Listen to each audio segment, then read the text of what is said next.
494 years ago today in 1527, the city of Rome is ransacked by a rogue army from the Holy Roman Empire, and the Vatican Swiss Guard make a last stand to save the Pope. Emperor Charles V of the Holy Roman Empire was the most powerful man in the entire world during the 16th century. He was the ruler of Spain, the Netherlands, and several German states. His strongest rival, the King of France, was captured in battle. He was checking Muslim Ottoman gains across the Mediterranean Sea, all while his conquistadors were bringing him ships full of gold and silver from the New World. Pope Clement VII, concerned over the Italian defeats and rise of Habsburg hegemony, entered the League of Cognac with France, Venice, Florence and Milan to oppose the emperor's ambitions and drive him out of Italy. Charles V had sent an army into Italy to oppose this league, but other duties distracted him and he was unable to pay the muster troops. The unpaid soldiers became mutinous and forced their leaders to pay by marching on Rome. Rome was lightly guarded by a few thousand civilian militia that held the city walls. Early in the morning on May 6,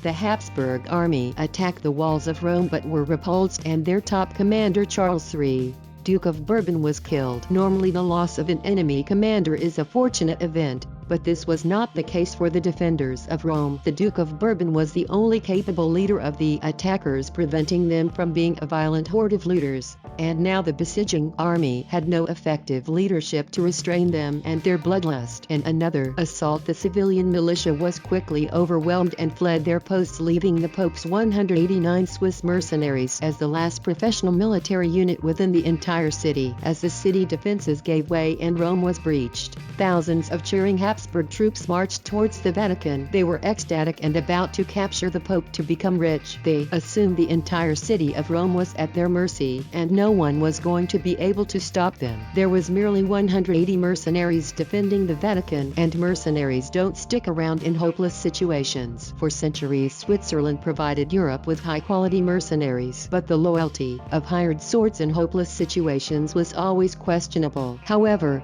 the Papal Swiss Guard took their vows more seriously than ordinary mercenaries. Pope Clement VII lost his nerve and was praying on his knees in St. Peter's Basilica, believing all was lost. His Swiss Guard quickly reacted to the situation, taking positions and grabbing the Pope to retreat along a secret avenue to Castel Sant'Angelo, the most formidable fortress in the city. While the Pope was making his escape, the Swiss shot at the first wave of looters with arquebuses and crossbows. As the enraged looters pushed further in, the Swiss drew their halberds and rapiers to hold their positions. Their success of allowing the Pope to get away only enraged the looters more, ensuring the Swiss Guard's annihilation. As they were pushed back, many of them made their final stand around the steps of St. Peter's Basilica. After fulfilling his duty to protect the Pope, the captain of the Swiss Guard, Caspar Roest, made his way home to protect his wife and children, where the enemy was waiting for and killed him. The looters of Rome would kill indiscriminately January 5th of the city's population,